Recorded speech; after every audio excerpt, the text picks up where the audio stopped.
ನಮಸ್ತೆ ವೀಕ್ಷಕರೇ, ನೀವು ಈ ಹಿಂದೆ ನನ್ನ ಚಾನೆಲ್ ಅಲ್ಲಿ ಸೈತಾನ್ ಅನ್ನೋ ಹಿಂದಿ ಫಿಲ್ಮ್ ನ ಎಕ್ಸ್ಪ್ಲನೇಷನ್ ನೋಡೇ ಇರ್ತೀರಾ. ಆ ಸಿನಿಮಾದಲ್ಲಿ ಜಾನ್ವಿ ಅನ್ನೋ ಕ್ಯಾರೆಕ್ಟರ್ ನ ವನರಾಜ್ ವಶೀಕರಣ ಮಾಡಿ ಇಡೀ ಫ್ಯಾಮಿಲಿನ ಆಟ ಆಡಿಸ್ತಾ ಎಷ್ಟು ಭಯಂಕರವಾಗಿ ಒಂದೇ ರಾತ್ರಿಯಲ್ಲಿ ಅವಳ ತಂದೆ ತಾಯಿಗೆ ನರಕ ತೋರಿಸ್ತಾ, ಆದ್ರೆ ಕೊನೆಯಲ್ಲಿ ಹೇಗೋ ಅವನ ಬಾಯಿಂದ ಮಂತ್ರ ಬರದೇ ಇರೋ ಹಾಗೆ ಮಾಡಿ ಜಾನ್ವಿ ಅಪ್ಪ ಕಬೀರ್ ತನ್ನ ಮನೆಯ ಅಂಡರ್ ಗ್ರೌಂಡ್ ರೂಮ್ ಅಲ್ಲಿ ಕೂಡ ಅವನು ಸಾಯೋವರೆಗೂ ಸಾಯ್ತಾನೆ ಇರೋ ಹಾಗೆ ಮಾಡ್ಬಿಡ್ತಾನೆ. ಅಲ್ಲಿಗೆ ವನರಾಜ್ ಅನ್ನೋನ ಕತೆ ಮುಗೀತು ಅಂತ ನಾವು ಅನ್ಕೋತೀವಿ. ಇದು ನಡೆದು 10 ವರ್ಷ ಆದ್ಮೇಲೆ ಕತೆ ಬೇರೆ ತಿರುವನ್ನ ಪಡ್ಕೊಳ್ಳುತ್ತೆ. ಆ ಫಿಲಂ ನ ಮುಂದುವರೆದ ಭಾಗನೇ ಈ ಸಿನಿಮಾ ವ್ಯಾಶ್ ಲೆವೆಲ್. ಆದ್ರೆ ಇಲ್ಲಿ ಅದೇ ಆಕ್ಟರ್ಸ್ ಕಂಟಿನ್ಯೂ ಆಗಿರಲ್ಲ. ಯಾಕಂದ್ರೆ ವ್ಯಾಶ್ ಅನ್ನೋ ಗುಜರಾತಿ ಸಿನಿಮಾನ ಸೈತಾನ್ ಅಂತ ಹಿಂದಿಗೆ ರೀಮೇಕ್ ಮಾಡಿದ್ರು. ಈ ಸಲ ವ್ಯಾಶ್ ನ 2ನೇ ಭಾಗನ ಗುಜರಾತಿಯಲ್ಲೇ ಮಾಡಿದ್ದಾರೆ. ಹಾಗಾಗಿ ಆಕ್ಟರ್ಸ್ ಮತ್ತೆ ನೇಮ್ಸ್ ಬೇರೆ ಇರುತ್ತೆ. ಬಟ್ ನಾನು ಸೈತಾನ್ ರೆಫರೆನ್ಸ್ ಅಲ್ಲೇ ಈ ಮೂವಿನ ಎಕ್ಸ್ಪ್ಲೇನ್ ಮಾಡ್ತಾ ಹೋಗ್ತೀನಿ. ಈಗ ಕತೆ ಒಳಗಡೆ ಹೋಗೋಣ.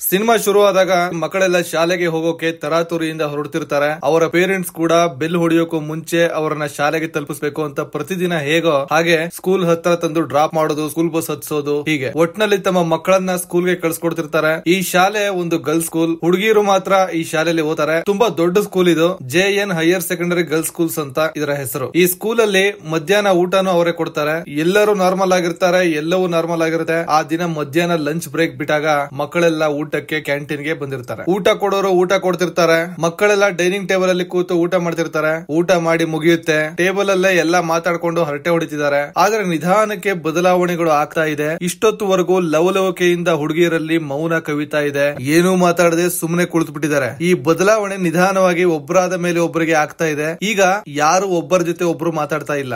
ಎಲ್ಲಾ ಗರ ಬಡದವ್ರ ತರ ಕೂತ್ ಬಿಟ್ಟಿದ್ದಾರೆ. ಪ್ರತಿಯೊಬ್ಬರಿಗೂ ಮೈ ವಿಪರೀತ ಬೆವರ್ತಿದೆ. ಆ ಕ್ಯಾಂಟೀನ್ ಅಲ್ಲಿ ಕೆಲಸ ಮಾಡೋರು ಗಮನಿಸಿದ್ರೆ ಯಾವ ಮಕ್ಕಳುಗಳು ಮಾತಾಡ್ತಾ ಇಲ್ಲ, ಸುಮ್ಮನೆ ಕುಳಿತುಬಿಟ್ಟಿದ್ದಾರೆ. ಇಲ್ಲಿ ಏನಾಗ್ತಿದೆ ಅಂತ ಅವ್ರಿಗೆ ಅರ್ಥ ಆಗ್ತಿಲ್ಲ. ಅದರಲ್ಲಿ ಒಬ್ಬ ಹುಡುಗಿದು ಉಸಿರಾಟ ಜಾಸ್ತಿಯಾಗಿ ಸಡನ್ ಆಗಿ ಬಿದ್ದು ಬಿಡ್ತಾಳೆ. ಅವಳು ಬಿದ್ದ ತಕ್ಷಣ ಒಬ್ಬ ಎಂಟ್ರಿ ಆಗ್ತಾನೆ. ಆ ಕೆಲಸದವರು ಅವಳಿಗೆ ಏನಾಯ್ತು ಅಂತ ಹೋಗಿ ನೋಡ್ತಿದ್ದಾರೆ. ಆ ವ್ಯಕ್ತಿ ಎಂಟ್ರಿ ಆದಾಗ ಎಲ್ಲಾ ಸ್ಟೂಡೆಂಟ್ಸ್ ಅವನನ್ನೇ ನೋಡ್ತಿದ್ದಾರೆ. ಅವನು ಹಾಗೆ ಒಳಗಡೆ ನಡ್ಕೊಂಡು ಬಂದು 10 ಹುಡುಗಿಯರನ್ನ ಎದ್ದು ನಿಂತ್ಕೊಳ್ಳೋಕೆ ಹೇಳಿ ಪ್ರತಿಯೊಬ್ಬರದು ಹೆಸರು ಹೇಳೋಕೆ ಹೇಳ್ತಾನೆ.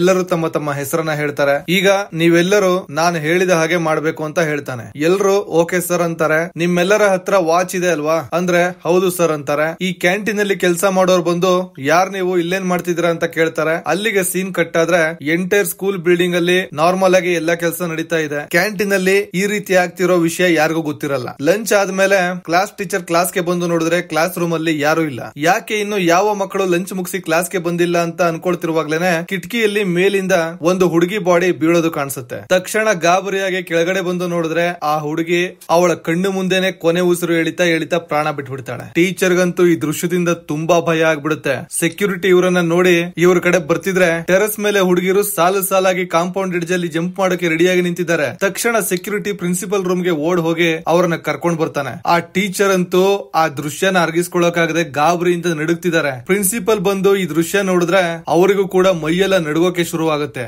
ಈ ಶಾಕ್ ನೇ ತಡ್ಕೊಳಕ್ ಆಗ್ತಿಲ್ಲ. ಕತ್ತೆತ್ತಿ ಮೇಲ್ ನೋಡಿದ್ರೆ ಟೆರೆಸ್ ಮೇಲೆ 9 ಹುಡುಗಿಯರು ಸಾಲು ಸಾಲು ಜಂಪ್ ಮಾಡೋಕೆ ರೆಡಿಯಾಗಿ ನಿಂತಿದ್ದಾರೆ. ತಕ್ಷಣ ಅವರನ್ನ ನೋಡಿ ಯಾಕೆ ಎಲ್ರು ಹೀಗೆ ನಿಂತಿದ್ದೀರಾ, ಎಲ್ರು ಹಿಂದಕ್ಕೆ ಹೋಗಿ ಅಂತ ಕೂಗಿ ಹೇಳ್ತಾಳೆ. ಅದ್ರಲ್ಲೊಬ್ಬ ಹುಡುಗಿ ಮ್ಯಾಮ್ ದಯವಿಟ್ಟು ನಮ್ಮನ್ನ ಕಾಪಾಡಿ, ನಮಗೆ ಸಾಯೋಕೆ ಇಷ್ಟ ಇಲ್ಲ ಅಂತ ಕೇಳ್ಕೊತಿದ್ದಾಳೆ. ಸಾಯೋಕೆ ಇಷ್ಟ ಇಲ್ಲ ಅಂದ್ರೆ ಅವಳೇ ಹಿಂದಕ್ಕೆ ಹೋಗ್ಬಹುದಲ್ಲ, ಪ್ರಿನ್ಸಿಪಲ್ ನ ಯಾಕೆ ಕಾಪಾಡಿ ಅಂತ ಕೇಳ್ತಿದ್ದಾಳೆ. ಪ್ರಿನ್ಸಿಪಲ್ ನಾನ್ ಮೇಲ್ಗಡೆ ಬರ್ತೀನಿ ಅಂತ ಹೇಳಿ ಹೊರಡ್ತಿದ್ರೆ ಎಲ್ಲಾ ಹುಡುಗಿರು ದಯವಿಟ್ಟು ಮೇಲ್ಗಡೆ ಬರ್ಬೇಡಿ ಮೇಡಮ್, ನೀವು ನಮ್ಮನ್ನ ತಡೆಯೋ ಪ್ರಯತ್ನ ಮಾಡಿದ್ರೆ ನಾವೆಲ್ಲರೂ ಇಲ್ಲಿಂದ ಬಿದ್ದು ಸತ್ ಹೋಗ್ತೀವಿ, ದಯವಿಟ್ಟು ನಮ್ಮನ್ನ ತಡೆಯೋ ಪ್ರಯತ್ನನೇ ಮಾಡಬೇಡಿ, ಮೇಲ್ಗಡೆ ಬರ್ಬೇಡಿ ಅಂತ ಎಲ್ಲರೂ ಕೇಳ್ಕೊತಿದ್ದಾರೆ. ಪ್ರಿನ್ಸಿಪಲ್ ಮತ್ತೆ ಟೀಚರ್ಸ್ ಎಲ್ಲ ಮೇಲ್ಗಡೆ ಬರ್ತಿದ್ರೆ ಈ ಹೆಣ್ಣು ಮಕ್ಕಳೆಲ್ಲ ಕೂಗ್ತಿರೋದು ಒಂದೇ, ದಯವಿಟ್ಟು ಮೇಲ್ಗಡೆ ಬರ್ಬೇಡಿ ಮೇಡಮ್, ದಯವಿಟ್ಟು ಮೇಲ್ಗಡೆ ಬರ್ಬೇಡಿ ಅಂತ. ಪ್ರಿನ್ಸಿಪಲ್ ಟೆರೆಸ್ ಮೇಲೆ ಹೋದ್ರೆ ಮೇಡಮ್ ಪ್ಲೀಸ್ ನಮ್ಮ ಹತ್ರ ಬರ್ಬೇಡಿ, ನಮ್ಗೆಲ್ಲ ಕರೆಕ್ಟ್ ಆಗಿ 3 ಗಂಟೆಗೆ ಬಿಲ್ಡಿಂಗ್ ಇಂದ ಜಂಪ್ ಮಾಡ್ಬೇಕು ಅಂತ ಆರ್ಡರ್ ಆಗಿದೆ. ಅದ್ರೊಳಗಡೆ ಯಾರಾದ್ರೂ ನಮ್ಮನ್ನ ತಡೆಯೋಕೆ ಬಂದ್ರೆ ತಕ್ಷಣ ಜಂಪ್ ಮಾಡ್ಬೇಕು ಅಂತ ಅಂಕಲ್ ಹೇಳಿದ್ದಾರೆ. ದಯವಿಟ್ಟು ನಮ್ಮನ್ನ ತಡೆಯೋಕೆ ಬರ್ಬೇಡಿ, ಪ್ಲೀಸ್ ನಮ್ಮನ್ನ ತಡೆಯೋಕೆ ಬರ್ಬೇಡಿ, ನಾವು ಬದುಕಬೇಕು, ನೀವು ಒಂದು ಹೆಜ್ಜೆ ಮುಂದೆ ಇಟ್ರು ನಾವು ಸತ್ತೋಗ್ಬಿಡ್ತೀವಿ ಅಂತ ಎಲ್ಲರೂ ಕೇಳ್ಕೊಳ್ತಿದ್ದಾರೆ. ಪ್ರಿನ್ಸಿಪಲ್ ಗೆ ಇಲ್ಲಿ ಏನಾಗ್ತಿದೆ ಅನ್ನೋದೇ ಅರ್ಥ ಆಗ್ತಿಲ್ಲ.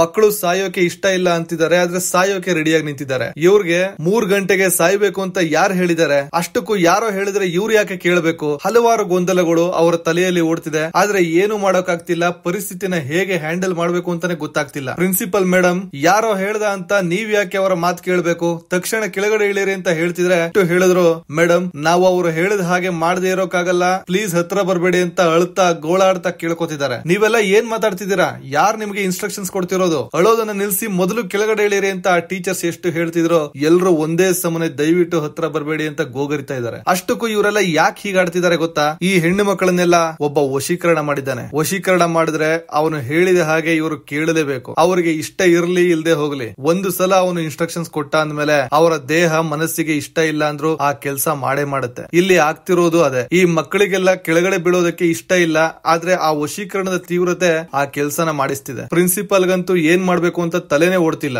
ಆ ಗ್ಯಾಪ್ ಅಲ್ಲಿ ಸೆಕ್ಯೂರಿಟಿ ಹೋಗಿ ಒಂದು ಹುಡುಗಿನ ಎಳ್ಕೊಂಡು ಬಿಡೋಣ ಅಂತ ಪ್ರಯತ್ನ ಮಾಡ್ತಾನೆ. ಆದ್ರೆ ಅವನು ಕಾಲು ಮುಟ್ಟಿದ ತಕ್ಷಣ ಅವಳು ಜಂಪ್ ಮಾಡ್ಬಿಡ್ತಾಳೆ. ಸೆಕ್ಯೂರಿಟಿ ತನ್ನನ್ನು ತಡೆಬಿಡ್ತಾನೆ ಅಂತ ಅವನನ್ನು ನೋಡಿ ಮತ್ತೆ ಇನ್ನೊಬ್ಬ ಹುಡುಗಿನ ಬಿದ್ದು ಹೋಗ್ತಾಳೆ. ಸೆಕ್ಯೂರಿಟಿಗೆ ತನ್ನ ಕಣ್ಣು ಮುಂದೆ ಇಬ್ರು ಪ್ರಾಣ ಕಳ್ಕೊಂಡಿದ್ದನ್ನ ನೋಡಿ ತುಂಬಾ ಆಘಾತ ಆಗ್ಬಿಡುತ್ತೆ. ವಾಮಿಟ್ ಬಂದಂಗ ಆಗ್ತಿರುತ್ತೆ. ಆ ಹುಡುಗಿರೋ ವಾಚ್ ಅಲ್ಲಿ ಟೈಮ್ ನೋಡಿದ್ರೆ 3 ಗಂಟೆ ಸಮೀಪಿಸ್ತಾ ಇದೆ. ಎಲ್ಲರಲ್ಲೂ ಭಯ ಕಳವಳ ಕಾಡ್ತಿದೆ. ಈ ಟೀಚರ್ಸ್ ಗೆ ನಾವು ತಡೆಯೋಕ್ ಹೋದ್ರೆ ಹೇಗಿದ್ರು ಬೀಳ್ತಾರೆ ಅಂತ ಗೊತ್ತು. ಈಗ ಅವರು ಏನ್ ಮಾಡೋ ಪರಿಸ್ಥಿತಿಲೂ ಇಲ್ಲ.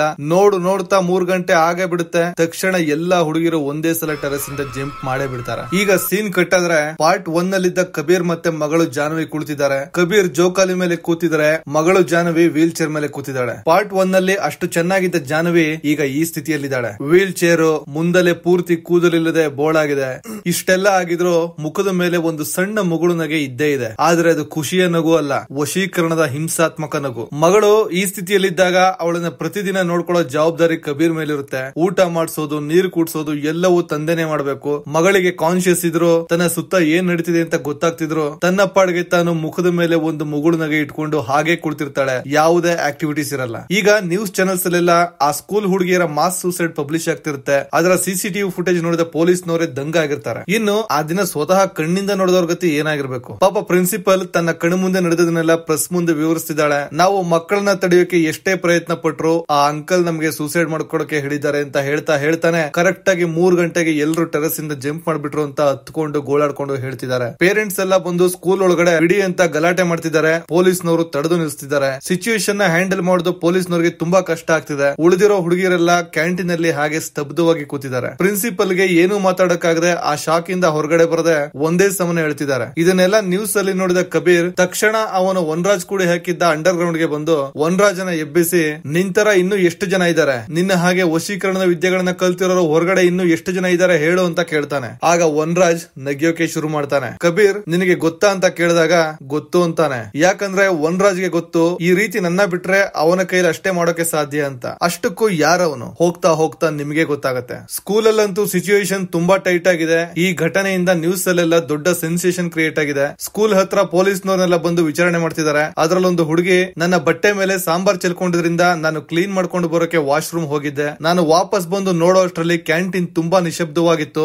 ಎಲ್ಲಾ ಹುಡುಗಿರ ಮುಖದಲ್ಲೂ ಭಯ ಇತ್ತು, ಕಣ್ಣಲ್ಲಿ ನೀರು ಬರ್ತಿತ್ತು. ಅವ್ರನ್ನ ನೋಡ್ತಿದ್ರೆ ನನಗೆ ಭಯ ಆಗ್ತಿತ್ತು. ಅದಕ್ಕೆ ನಾನು ವಾಶ್ರೂಮ್ ಒಳಗಡೆ ಔತ್ಕೊಂಡ್ ಬಿಟ್ಟೆ ಅಂತ ಸ್ಟೇಟ್ಮೆಂಟ್ ಕೊಡ್ತಾಳೆ. ಈ ಹುಡುಗಿ ಎಷ್ಟು ಹೆದರಿಕೊಂಡಿದ್ದಾಳೆ ಅಂದ್ರೆ ಅಳುತ್ತಾನೆ ಎಲ್ಲ ಹೇಳ್ತಿದ್ದಾಳೆ. ಅವಳ ಹತ್ರ ಸ್ಟೇಟ್ಮೆಂಟ್ ತಗೊಂಡು ಕ್ಯಾಂಟೀನ್ ಗೆ ಬಂದ ಪೊಲೀಸ್ನವರು ವಿಚಾರಣೆ ಶುರು ಮಾಡ್ತಾರೆ. ಅಲ್ಲೊಬ್ಬ ಹುಡುಗಿ ತಾನಾಗೆ ಎದ್ದು ಬಂದು ಪೊಲೀಸ್ ಹತ್ರ, ಸರ್ ಅಂಕಲ್ ನಿಮಗೆ ಒಂದು ಮೆಸೇಜ್ ಕೊಡೋಕೆ ಹೇಳಿದ್ದಾರೆ ಅಂತಾಳೆ. ಯಾವ ಅಂಕಲ್ ಬಗ್ಗೆ ಮಾತಾಡ್ತಿದ್ಯಮ್ಮ ಅಂತ ಟೆನ್ಷನ್ ಅಲ್ಲಿ ಕೇಳಿದ್ರೆ ಆ ಹುಡುಗಿ, ವನರಾಜ್ ಅನ್ನೋ ವ್ಯಕ್ತಿನ ನೀವು ಹುಡುಕಿ ಆ ಅಂಕಲ್ ಗೆ ಒಪ್ಪಿಸಬೇಕು ಅಂತ ನಿಮಗೆ ಮೆಸೇಜ್ ಕೊಡೋಕೆ ಹೇಳಿದ್ದಾರೆ ಅಂದಾಗ ಪೊಲೀಸ್, ಯಾವ ಅಂಕಲ್? ಅವರ ಹೆಸರೇನು? ವನರಾಜ್ ಅಂದ್ರೆ ಯಾರು? ನಿನಗೆ ಇದನ್ನೆಲ್ಲ ಹೇಳೋಕೆ ಹೇಳಿದವರು ಎಲ್ಲಿದ್ದಾರೆ ಅಂತ ಕೇಳಿದ್ರೆ, ನಾನು ಅದ್ ಯಾವ್ದನ್ನು ಹೇಳೋ ಹಾಗಿಲ್ಲ ಸರ್. ಅವರು ಹೇಳಿದ ಹಾಗೆ ನೀವು ಮಾಡಿಲ್ಲ ಅಂದ್ರೆ ಇನ್ನೂ ದೊಡ್ಡ ದೊಡ್ಡ ಸಮಸ್ಯೆಗಳಾಗುತ್ತೆ. ಟೆರೆಸ್ ಇಂದ 10 ಹುಡುಗಿಯರು ಬಿದ್ದಿದ್ದು ಕೇವಲ ಸ್ಯಾಂಪಲ್ ಅಷ್ಟೇ ಅಂತ ಹೇಳೋಕೆ ಹೇಳಿದ್ದಾರೆ. ಮತ್ತೆ ವನರಾಜ್ ಅಂಕಲ್ ಸಿಗೋವರೆಗೂ ಸಮಸ್ಯೆ ಹೀಗೆ ಮುಂದುವರಿಯುತ್ತೆ ಅಂತ ಹೇಳಿದ್ದಾರೆ. ಬೇಗ ಅವ್ರನ್ನ ಹುಡ್ಕೊಡಿ ಅಂತ ಪೊಲೀಸ್ಗೆ ಹೇಳಿ ಹಿಂದೆ ತಿರುಗಿ, ಗರ್ಲ್ಸ್ ನಾನು ಮೊದಲನೇ ಮೆಸೇಜ್ ನ ಹೇಳಿ ಆಗಿದೆ, ಈಗ ನೀವು ಶುರು ಮಾಡ್ಕೋಬಹುದು ಅಂದಿದ ತಕ್ಷಣ ಒಂದು 3-4 ಟೇಬಲ್ ಹುಡುಗಿಯರು ಎದ್ದು ಟೇಬಲ್ ಎಲ್ಲ ತೆಗೆದು ಬಿಸಾಡಿ ಆ ಪೊಲೀಸ್ ಆಫೀಸರ್ ನ ಹೊಡೆದು ಅಲ್ಲಿದ್ದ ಟೀಚರ್ಸ್ ನ, ಕೆಲಸ ಮಾಡೋರ್ನ ತುಳ್ಕೊಂಡು ಕ್ಯಾಂಟೀನ್ ಇಂದ ಆಚೆ ಓಡಿ ಹೋಗ್ತಿದ್ದಾರೆ. ಎಲ್ರ ಮುಖದಲ್ಲೂ ಕೋಪ, ಆವೇಶ.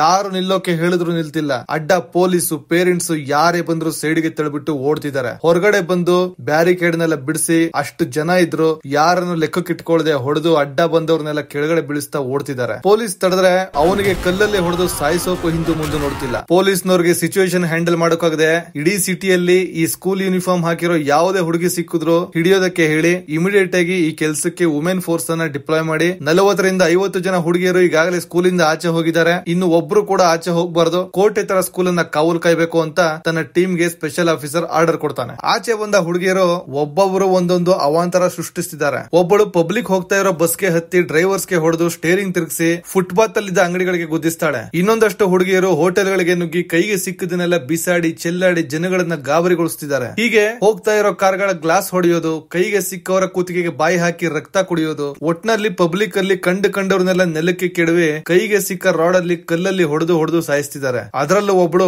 ಪೆಟ್ರೋಲ್ ಬಂಕ್ ಗೆ ಹೋಗಿ ಪೆಟ್ರೋಲ್ ಪಂಪ್ ಹತ್ರ ಲೈಟರ್ ಹಿಡಿದು ಬ್ಲಾಸ್ಟ್ ಮಾಡ್ಬಿಡ್ತಾಳೆ. ಇಷ್ಟು ವರ್ಷದ ಎಕ್ಸ್ಪೀರಿಯನ್ಸ್ ಅಲ್ಲಿ ಪೊಲೀಸ್ನವರಾಗ್ಲಿ, ಪ್ರೆಸ್ ನವರಾಗ್ಲಿ, ಪಬ್ಲಿಕ್ ಆಗಲಿ ಇಂಥದ್ದೊಂದು ಸನ್ನಿವೇಶನ ಯಾರು ನಿರೀಕ್ಷೆ ಮಾಡಿರಲಿಲ್ಲ. ನ್ಯೂಸ್ ಚಾನೆಲ್ಸ್ ಅಲ್ಲೆಲ್ಲ ಈ ಸ್ಕೂಲ್ ಇರುವ ಸಿಟಿಯಲ್ಲಿ ಜನರ ಓಡಾಟ ನಿರ್ಬಂಧಿಸಲಾಗಿದೆ. ಪೊಲೀಸ್ನವರು ಮನೆಯಿಂದ ಆಚೆ ಬರಬೇಡಿ ಅಂತ ಪಬ್ಲಿಕ್ ಗೆ ಎಚ್ಚರಿಕೆ ನೀಡಿದ್ದಾರೆ. ಹೊರಗಡೆ ಬಂದ ಹುಡುಗಿಯರ ಮುಖದಲ್ಲಿ ಕಠೋರವಾದ ಕೋಪ ಇದೆ.